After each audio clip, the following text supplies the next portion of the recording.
unidos por um objetivo, juntos pelo cooperativismo. Sistema OCB Espírito Santo. Invista no Sicoob. Saiba mais em cicobi.com.br/para todos. Pimenta como fonte de renda? Esta história vem lá do sul do estado. É em um dos pontos mais altos de Presidente Kennedy que Luciano tem a sua propriedade. E é aqui que são produzidos os molhos mais deliciosos e picantes de pimenta. E hoje a Roberta Cato traz dicas de gestão e liderança pra gente. E hoje nós vamos falar sobre um dos 4 pilares das empresas que crescem de maneira exponencial. Se você quer transformar a sua cooperativa numa organização que cresce de maneira contínua e sustentável, vamos falar sobre esses 4 pilares. E tem ainda um bate-papo sobre cooperativismo e educação. O Cooperativismo tem uma história muito interessante, né? Porque, diferente de tantas outras escolas que surgem na sociedade, ela surge da vontade de pais. E esses pais, lá no ano 2000, tomaram a iniciativa de criar uma escola que pudesse atender aos filhos, né, destes pais que moravam na região de Venda Nova e no seu entorno e tentando ver a possibilidade de não mais tê-los que mandar para a Vitória.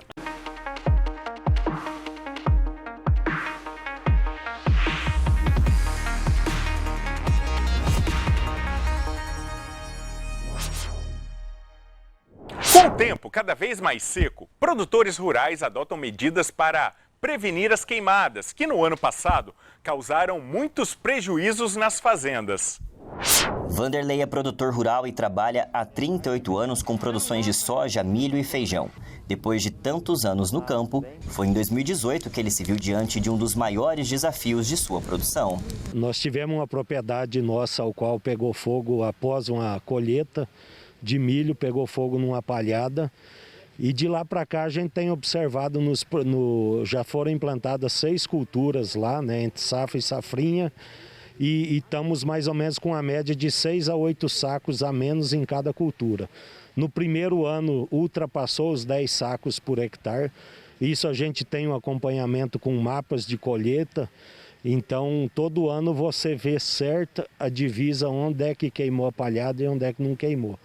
Então o fogo para nós ele acaba causando um prejuízo altíssimo nesse sentido, né? Para nós produtores que dependemos da terra e também para o meio ambiente, né? E para tentar evitar problemas como o do seu Vanderlei, algumas técnicas são utilizadas no campo, como é o caso do aceiro. Na prática, a medida prepara o solo ao redor das plantações para evitar que incêndios se espalhem dentro das propriedades. Sempre a prevenção é o melhor remédio. Essa prática do combate inicial ela é extremamente importante para o pequeno produtor, utilizar que seja de um soprador, é um equipamento simples. Mais simples ainda é um abafador também, um equipamento abafador, um saco costal com pouca água. No início do incêndio, quando ocorre, não é claro, a prevenção ela é sempre necessária, mas para prevenir que o incêndio ele não tome proporções que fuja do controle, é no início que se faz o combate adequado para que não tome essas proporções e que o incêndio ele possa ser extinto na fase inicial. Isso é muito importante, principalmente no período que a gente está agora, um período muito seco, um período de estiagem, nós não temos chuvas, o vento está muito forte. Então essa união, esse sinergismo entre produtor rural, os sindicatos rurais, o Senar, a iniciativa privada, a iniciativa pública, governo do estado, todo mundo trabalhando junto, Corpo de Bombeiros, para prevenir, porque prevenir ele é muito mais barato e mais eficaz para a gente não ter foco de incêndio na zona rural. O sindicato vem já desde 2014 com várias ações, juntamente com o bombeiro e fazendo reuniões e distribuindo os abafadores e apresentando, abrindo a mente do produtor contra esses incêndios que vêm tomando conta da agricultura aí, né? Para quem conhece de perto os prejuízos causados pelo fogo, conhecimento é sempre bem-vindo. Na realidade, a gente já vem com essas técnicas em várias micro-regiões aqui de Rio Verde desde 2014. Desde quando a safrinha no sudoeste aqui virou uma regra, vamos dizer assim, produtores já vêm tendo técnicas, só que como a gente fala, o fogo não tem regra. Então essas ações que a gente vem fazendo aí entre município, sindicato rural, corpo de bombeiros, são justamente para minimizar isso. Então, uma coisa é certa, com esses trabalhos que os produtores, nós, sindicato, vem fazendo, esses incidentes podiam ser muito maiores. A gente vê o que eles causam, mas se não fossem essas ações, eles eram muito maiores. Gestão e Liderança é a coluna comandada semanalmente pela Roberta Cato, aqui no nosso Mundo Cooperativo. Oi, Roberta! Olá, bem-vindo mais uma vez à coluna Gestão e Liderança do Mundo Cooperativo. Eu sou a Roberta Cato e hoje nós vamos falar sobre um dos 4 pilares das empresas que crescem de maneira exponencial. Se você quer transformar a sua cooperativa numa organização que cresce de maneira contínua e sustentável, vamos falar sobre esses 4 pilares. O primeiro pilar é inovação. E para guardar facilmente o que precisamos fazer, lembre-se, inovação nas organizações precisa respeitar a 3 Cs. O primeiro C é a cultura de inovação. Antes de inovar efetivamente, a gente precisa construir uma cultura de inovação, capacitar os colaboradores, fazer com que eles compreendam o que é de fato inovação e o que é espuma. Treinar, desenvolver competências, criar um ambiente inovador, onde as pessoas se sintam confortáveis e seguras para expor as suas ideias. Passando a primeira fase, que é a construção da cultura, vamos nos conectar. Conectar é buscar ecossistemas, buscar startups, empresas, hubs de inovação que possam nos ajudar a construir soluções para as nossas cooperativas. Isso é muito importante. Existem inúmeros lugares onde a gente pode mapear, ou se não existir um hub, busque fazer o bom e o velho benchmarking. O terceiro C é a questão da construção e cocriação. E a gente que já é cooperativa sabe exatamente como é que funciona cooperar. Cooperar com as ideias, cooperar entre colaboradores, cooperar com outras cooperativas, enfim, construir soluções que atendam não só a nossa organização, como a outras organizações que possuam as mesmas dores. Mas esse ambiente precisa de, primeiro, ter um propósito claro, que é o propósito de mudança e crescimento. É isso. Até a próxima. Valeu, Roberta. Até semana que vem. Em Presidente Kennedy, no sul do Espírito Santo, um produtor se especializou na produção de molhos à base de pimenta. E olha, para quem gosta daquele molho bem picante, eu recomendo. A variedade produzida é grande e se tornou a principal fonte de renda do produtor. É em um dos pontos mais altos de Presidente Kennedy que Luciano tem a sua propriedade. E é aqui que são produzidos os molhos mais deliciosos e picantes de pimenta. A relação do Luciano com a pimenta começou quando ele quis agregar valor aos alimentos do dia a dia. Eu peguei a pimenta, que é ela é um condimento especial. Eu agreguei sabor a ela, dando aqueles vários tipos de tonalidade de ardência e de sabor, que se adapta a vários tipos de prato. A mãe na cozinha, fogão a lenha e muitas delícias caipira, ele fez seus primeiros experimentos e foi muito bom. Aí ele viu na pimenta processada uma oportunidade. Ele pesquisou e fez a encomenda das primeiras pimentas e se especializou no mercado. Cada pimenta ela tem uma identidade, cada pimenta ela destina a uma coisa. Um exemplo, você quer picância, quer força. Então você vai pegar uma Trinidad Scorpion, uma Butijaloc, uma Carolina Reaper, que ela tem sabor e vai te dar ardência. Então você quer uma pimenta mais fraca, você tem a biquinho. Você quer uma pimenta média, você tem a malagueta. E todos com seu tipo de sabor, com sua personalidade. Ele começou com 50 pés da pimenta mexicana e foi investindo. Hoje são 20 variedades em 2.000 pés em produção na Fazenda Monte Belo. E os investimentos não pararam, já está com mais de 500 mudas. A irrigação é por gotejamento e o sistema, ele mesmo faz questão de mostrar a ideia. O sistema aqui é bombeado do brejo, ela vem com a caixa secundária, aqui é a caixa principal. Aqui a água cai. Ela tem um sistema de planta aquática que ajuda a oxigenar a água. Todo esse sistema aqui, ela ajuda a beneficiar os micronutrientes da planta. E como todo cultivo, aqui também tem praga. Às vezes dá um pulgão, uma cochonilha, tem uma doença chamada olho de pombo, que devastou já bastante coisa aí. Ela não ataca em si o pé da pimenta, ela ataca a fruta. Ela não tem, a doença em si não tem como matar a pimenta. Ela ataca, desfigura a fruta, a pimenta. Então a gente tem um certo cuidado, aplicar alguns defensivos, né? Não são agressivos, são defensivos que vêm para proteger, entendeu? Evitar que a praga entre. E na cozinha do Luciano tudo se aproveita e vira novidade. Desde a pimenta defumada a temperos à base da sobra de outros produtos. A casca dos alimentos são nobres, porque a gente come, joga fora, tem fartura. Mas elas são fonte de sabor, de nutrientes, de vitaminas. E um exemplo, o bagaço da pimenta, o que sobrou dos molhos, ele é lavado, prensado e vai para o desidratador. Ele vai ser moído. Que é esse produto que a gente está vendo aí. Isso. Ele tem ele puro, que ele é para uma finalidade, que é só o bagaço puro. E tem ele misturado com a casca da cebola e a casca do alho, desidratado, que é misturado junto numa proporção, né, medida, que ele vai combinar com o bagaço da pimenta. Um exemplo. Mas o que? Ele realça o sabor do alimento? Ele não realça, ele transforma o sabor. A variedade de molhos criados por Luciano é muito grande e a comercialização da pimenta não precisa de selo. Eu fui convidado pelo programa de governo de Secretaria de Desenvolvimento para participar do curso PIEX e eu vou estar também inserindo esses produtos, que não é só pimenta, que é o barbecue, é o ketchup de goiabada. São produtos bem brasileiros, que são bem aceitos lá fora. E serão representados por presidente Kennedy. O presidente Kennedy está aí com a pimenta. Gente, agora uma curiosidade sobre a pimenta. Você sabe como é que se mede a ardência da pimenta que você consome no seu dia a dia? Ela é medida por uma escala chamada Scoville, por exemplo.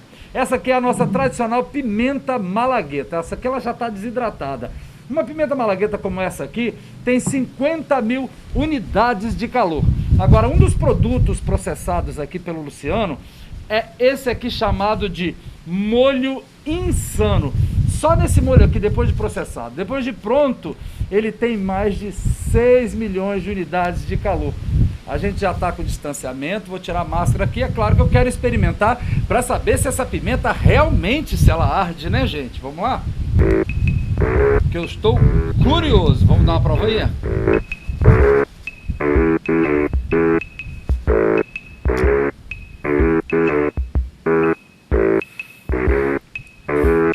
Como diriam os baianos, quente, muito quente. E vou confessar, hein? Foi difícil para conseguir terminar a reportagem. Só mesmo gelo de água de coco, minha gente. A gente se despede dos molhos de pimenta de Presidente Kennedy com a lembrança mais que calorosa. Intervalo aqui no Mundo Cooperativo e nós voltamos já.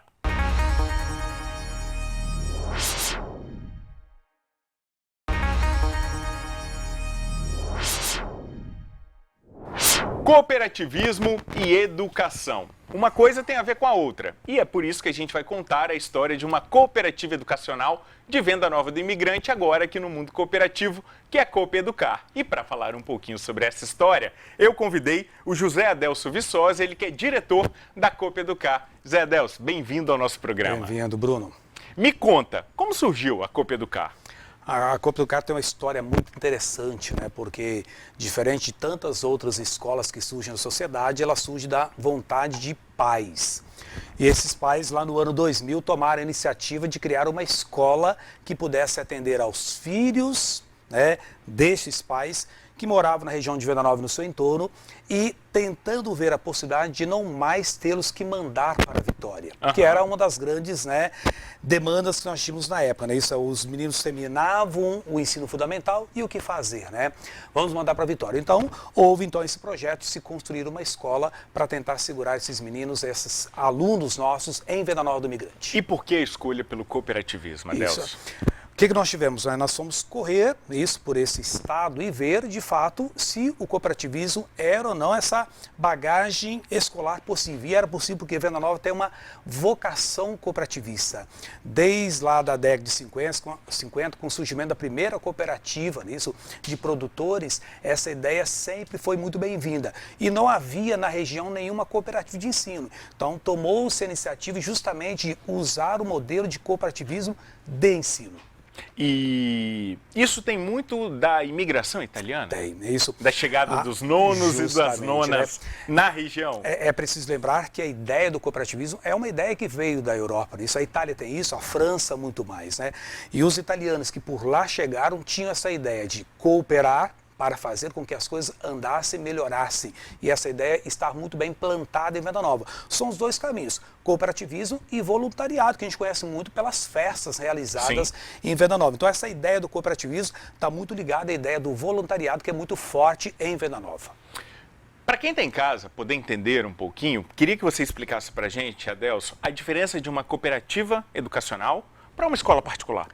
Muito bem, então o que nós temos aí nisso? As escolas tradicionais, né, isso pode ser mantidas por 3 vínculos, né, ou até mais, né?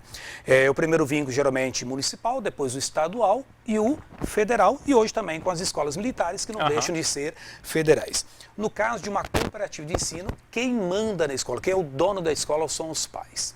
Quando a Escola Coopeducar teve início no ano 2000, eram 40 pais. Hoje nós temos mais de 300 pais donos. Qual é a função do diretor escolar? É justamente coordenar o trabalho diário e uma vez por mês reunir um conselho de pais ou uma diretoria de pais para justamente ver se as coisas estão caminhando bem. Adelson, e essa garotada que está na escola, vivencia o cooperativismo no dia a dia da sala de aula? Sem dúvida, Bruno, né? No dia a dia, né? Além da teoria, eles aprenderam um pouco da história do cooperativismo, também eles vivenciam muito pela prática, pelas ações que eles realizam no dia a dia, né? Nós temos como exemplo agora os jogos que são realizados pela escola e lá os alunos, as crianças têm que realizar diferentes ações. E uma delas mesmo é participar de uma campanha onde eles vão arrecadar alumínio, latinhas e vão fazer a doação para uma associação. Então isso é muito legal de ver que, de fato, a prática do cooperativismo, ela existe, de fato, dentro do ambiente escolar. E eu já tive a oportunidade de conhecer um pouquinho desse trabalho desenvolvido por vocês e a gente percebe que os muros da sala de aula praticamente não existem, porque os alunos aprendem em todos os ambientes da escola, né? Nós temos a prática da escola de sair dos muros. Lembrando que à frente da escola nem muro tem, né? Essa é uma das grandes vantagens da Coopeducar em relação a tantas escolas, que você vai chegar na escola, é interfone, é muro, é grade. A escola Coopeducar não tem muro na sua entrada. E ao mesmo tempo, os nossos alunos não ficam somente dentro do espaço escolar. Para a realização, por exemplo, de trabalhos ambientais, tudo acontece fora da escola. Nós temos rodas de leitura que acontecem na praça. Então, sempre quem vai, né, pertinho do ambiente escolar vai ver os nossos alunos circulando para fora do ambiente escolar. Isso é muito gostoso também de se ver. Adelson, a gente não pode deixar de tocar no assunto pandemia. Esses últimos 2 anos, a gente pode dizer que foram anos desafiadores para o cooperativismo educacional? Isso, não somente para o gestor escolar, né, quem está na frente de uma empresa ou de uma escola, simplesmente teve um grande susto, né? Foi desafiador, mas aí vem a grande palavra, quais foram as grandes aprendizagens de tudo isso aí? 2020 foi justamente para a gente tentar conhecer o que é a pandemia nisso e tentar ver como nós iríamos sobreviver, sair desse momento. E saímos fortalecidos. 2021 já conseguimos fazer com que os projetos ganhassem vida novamente e para 2022 a perspectiva é muito positiva, né? Porque tudo aquilo que se aprendeu em termos de cultura educacional está sendo útil, né? Até mesmo quando não se pensava nos ensinos remotos, né, para crianças menores, tudo isso também teve que ser pensado e repensado. Então a escola tende a ganhar muito com esse momento. Não foi fácil para superar o momento, mas ao mesmo tempo o aprendizado foi muito positivo. O ensino já está 100% presencial ou ele continua em certa parte remoto? 100%. Nós temos apenas 2 ou 3 casos de alunos, né, que a família fez a opção de justamente manter esse aluno em casa. Não por uma questão de saúde. Nós temos até um caso de uma família que saiu de Venda Nova, que morava em Venda Nova, vieram morar em Vitória, não quiseram deixar a escola e hoje eles estão no remoto. Isso é interessante ao mesmo tempo para ver isso, o valor da escola. Mas a escola está quase no seu 100% no ensino presencial. E foi fácil para vocês se adaptarem a esse mundo virtual? Não, porque você depende muito de tecnologia, né? Montar as salas, os espaços, ver isso, o que nós tínhamos, o que não tínhamos. Ao mesmo tempo, formar o professor para esse momento, que foi talvez o maior dos desafios. É isso né? que eu ia perguntar, Isso como aí, é que era a isso aí, formação desse professor que está acostumado com uma plateia e de repente ele tem que olhar para a câmera. Para a gente é muito e aí, fácil. Você está lá no dia a dia, é o aluno, e o professor, a gente tem um exemplo de um professor lá, né, já há muito tempo está na escola, né, com seus 60 anos de idade, falou assim, é desafiador, mesmo ele entendendo tecnologia, mas ao mesmo tempo ele falou que não consegue ver o aluno do outro lado, né? Então tudo isso, ao mesmo tempo, é um desafio para esse professor jovem também. Eu, como professor universitário nisso, nunca pensei com os meus alunos na universidade que eles teriam esse momento, né? Nós formamos os futuros professores para estarem no dia a dia, não para estarem justamente. Então isso foi um desafio superado, mas não foi fácil, principalmente para os professores. E você acredita que o ensino remoto veio para ficar ou ele ganhou a visibilidade que já merecia há muito tempo? Ele veio para ficar nisso.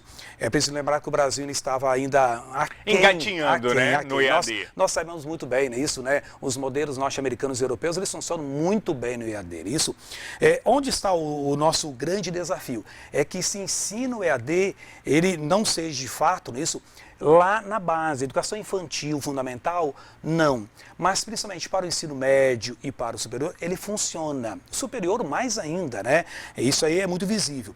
O que nós temos que tomar cuidado é que não colocar isso, e nós vimos aí alguns adolescentes achando muito legal o ensino remoto, né?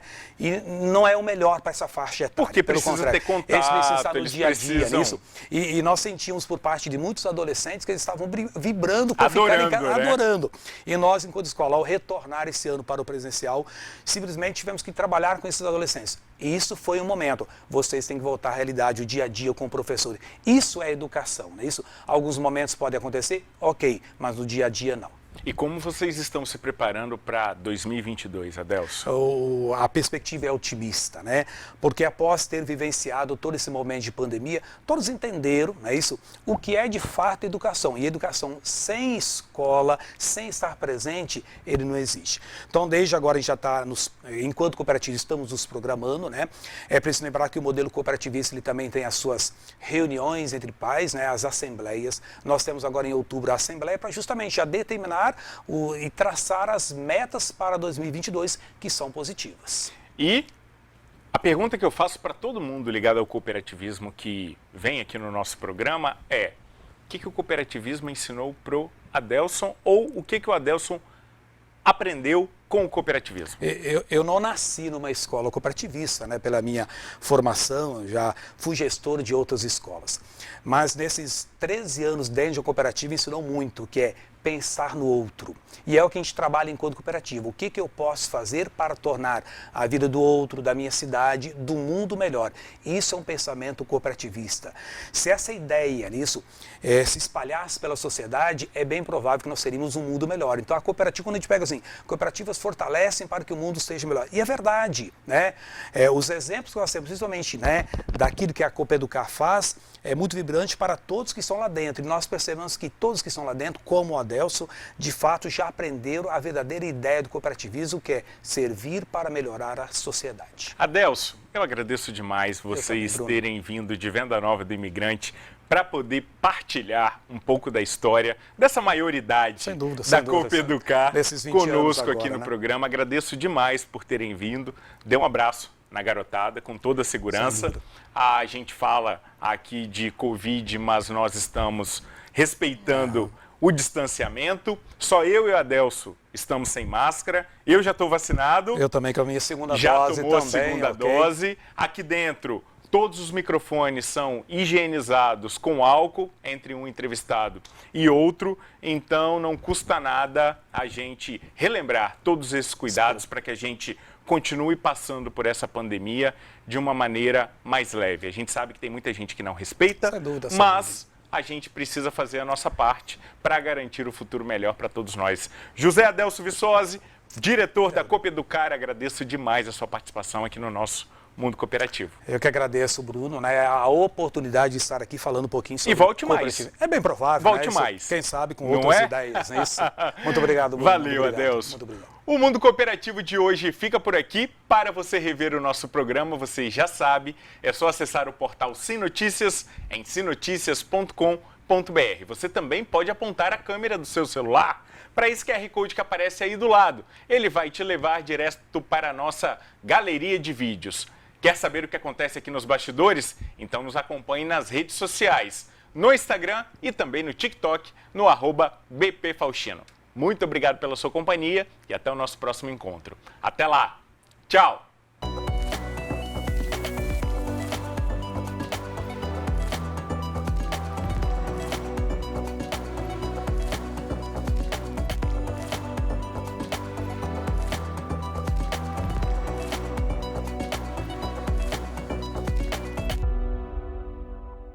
Invista no Sicoob. Saiba mais em sicoob.com.br/para todos.